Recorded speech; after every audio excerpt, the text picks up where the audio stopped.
Hello everyone, me again, Maximus. Hope you're having a wonderful day. Thank you for joining me on today's video. So I get a lot of questions asked to me on this channel, in fact thousands every single day in the comment section, whether I'm going to be doing new military equipment reviews, particular information about my service or service that they may or may not be trying to get into, questions regarding all sorts of different things. But one of the more interesting and most common questions that I get asked is, Matt, why on earth did you leave the British Army and then move to Canada and join the Canadian Army? Why didn't you just stay in the British Army?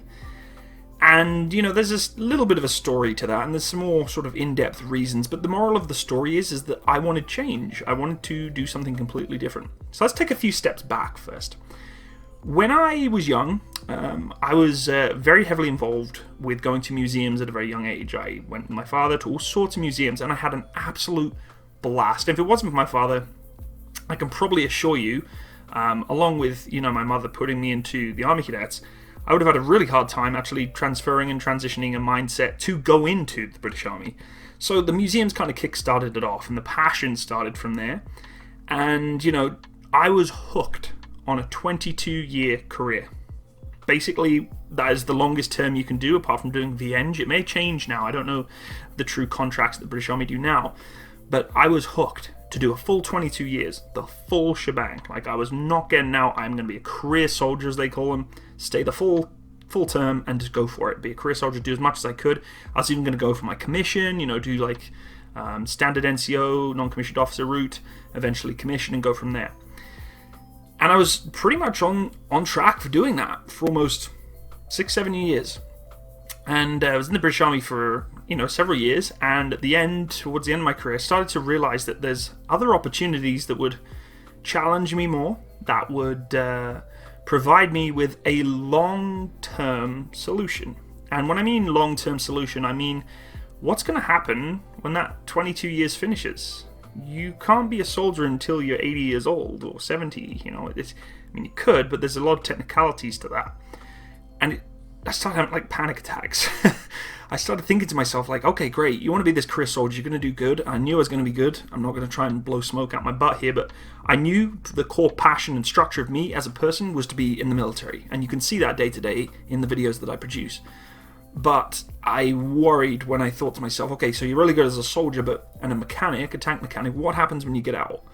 And I've always said this to many people when they ask me questions about what they want to be and where they want to go, and they ask for advice and say, I always tell my viewers and you as subscribers and followers, do what makes you feel happy, do what makes you feel right, and follow your heart, not always your brain. And I kind of did a bit of both. I followed my heart to stay in my passion in the military, but I also followed my brain to tell me you need to think of a second plan here and figure out what you want to do.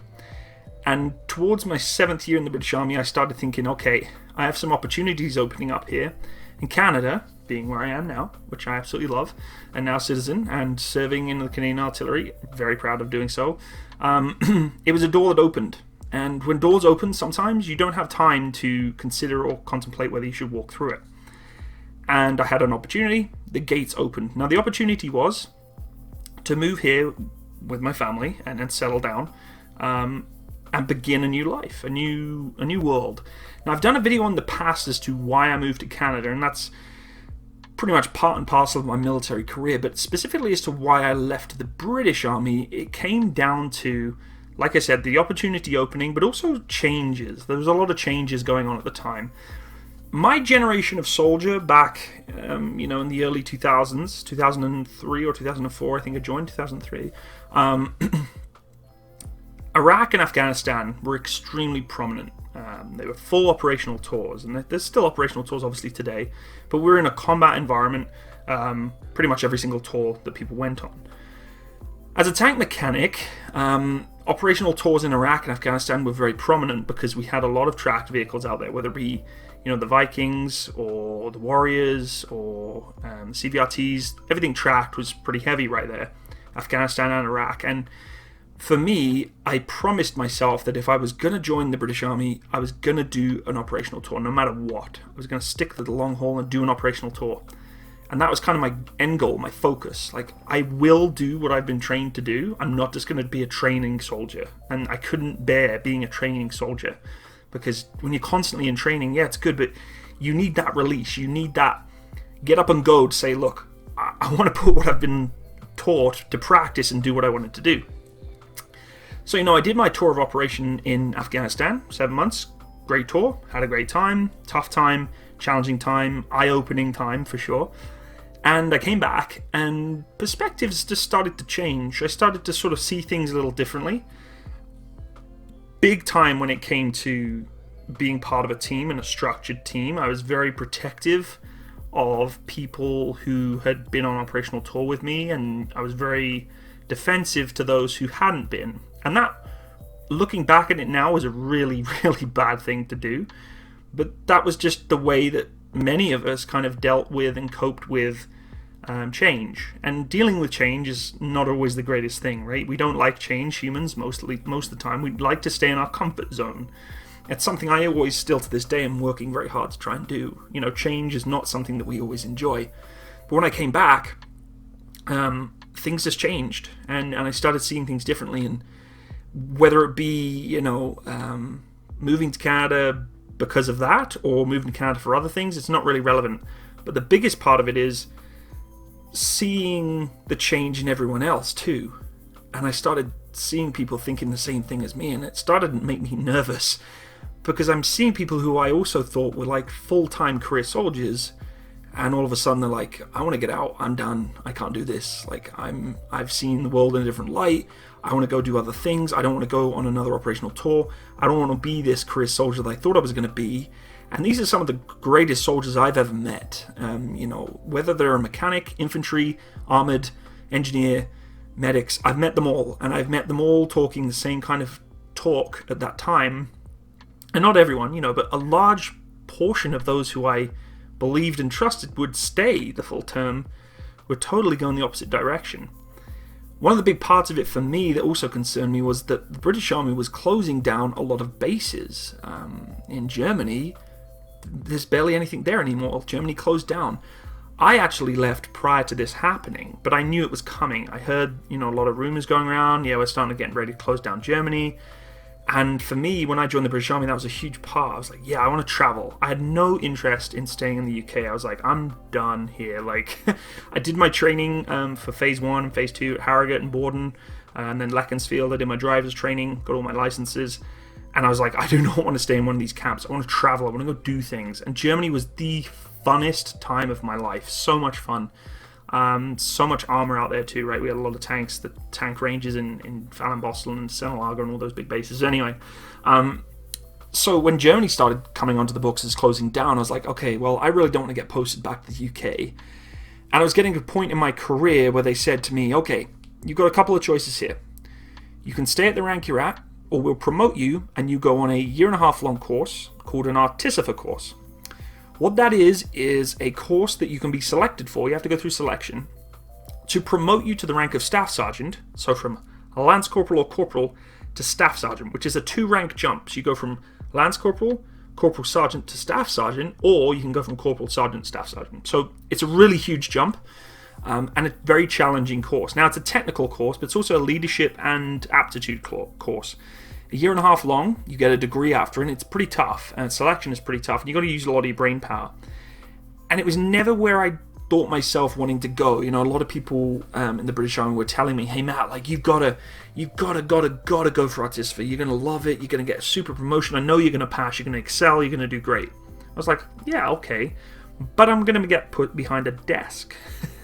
And that's pretty much what Artisan do for the most part. Of course, they're in charge of their light aid detachment or their platoon or whatever else, but for the most part, they're behind the desk. They're doing the administrative side, the group management, sort of, performance management of the LAD or the troops that they're, the mechanics and the REME soldiers that they're teaching. And this is a specific REME qualified course, by the way. It's a Royal Electrical Mechanical Engineer course of the British Army.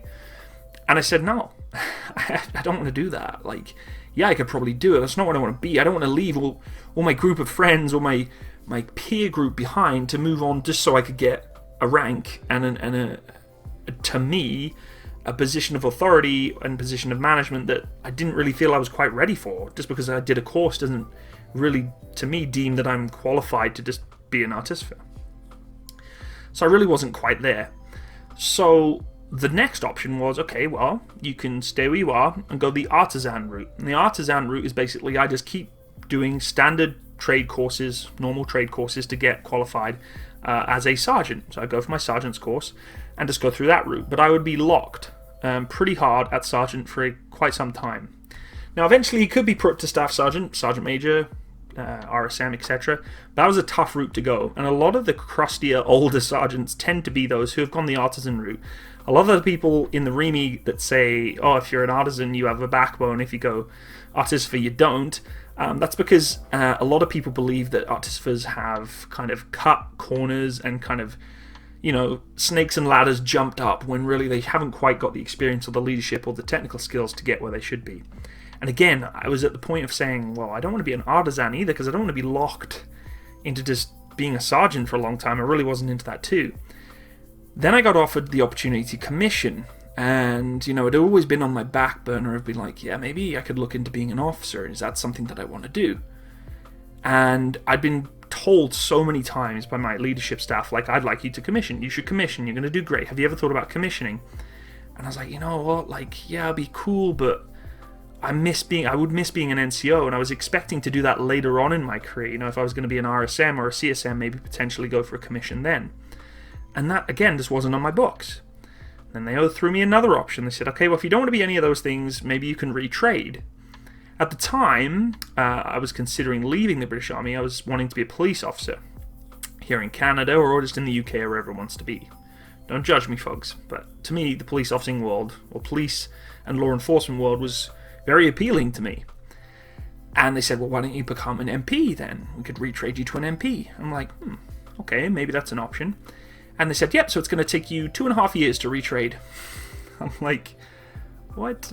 So I'd be waiting 2.5 years to get where I want to be and still potentially not be where I want to truly be. And that was where I really started having those panic attacks, because I was like, where do I want to be? One minute, when you're young, you wanted to be this career soldier. Next, you want to be, a police officer. Next, you want to be an MP. Like, what do you want to be right now? And my brain was just melting. And it was a really tough time because at the time I was, having a relationship with, my partner from Canada here now, and Miss Maximus. So things just kind of went all over the place. And eventually I said, I don't think I'm going to pick any option. I'm not going to stay. I'm just going to go try something new, completely different. And it was, I guess, like an epiphany moment where you start to tell yourself things and you're like, yeah, this is the right logical decision. And I'm not one of those people that look back on life and say, yeah, I shouldn't have made that decision, because there's no point. You can't change things that are out of your control. Once you've made a decision and you've rolled with it, pretty much you've got to stick with it. And that's kind of how I roll. In retrospect, should I have stayed in the British Army? Probably. Probably. And I'm going to be brutally honest about that. I probably should have stayed in, because the saying is the grass isn't always greener on the other side. The camouflage isn't always greener on the other side, in my perspective, because transitioning into the civilian world was extremely tough for me. Very tough, actually. You have to remember, like I mentioned in the beginning of the video, that my core structure of me being in the military was from a very young age, from visiting museums to joining the Army Cadets and then joining at 16. So it was embedded in me, and it still is. And, when I left the British Army, it was probably the greatest decision I'd ever made to get me where I am today, and I'm very proud and happy to be where I am today. But, a lot of people, when they ask me these questions of, Matt, why did you leave the British Army? What's the point in you leaving just to rejoin the Canadian Army again? And, I think that's a different video for another day for the reason as to why I rejoined the Canadian Army, but for the most part it's because I just miss being in uniform and miss being a part of something bigger and being part of a team structure, and like a specific team structure, and just the military ethos and core structure of the Army in general just still appeals to me every single day. Like, it runs through my veins, and it's kind of cringe, you're probably listening to that, but it's true. It's just the way I am. So, there's your answer. And, you guys can keep asking the question, I'm sure, in the future, because many of you are going to be new to my channel and maybe watching this at a later time. I'm probably going to refer you to this video from a live stream, because most of you ask the questions in my comment section or from a live stream. So, for the most part, I would safely say that that question has been answered, I think. So if you are curious as to why I rejoined the Canadian Army, or joined the Canadian Army, that'll be a video for another day, but I think this video pretty much touches as to why.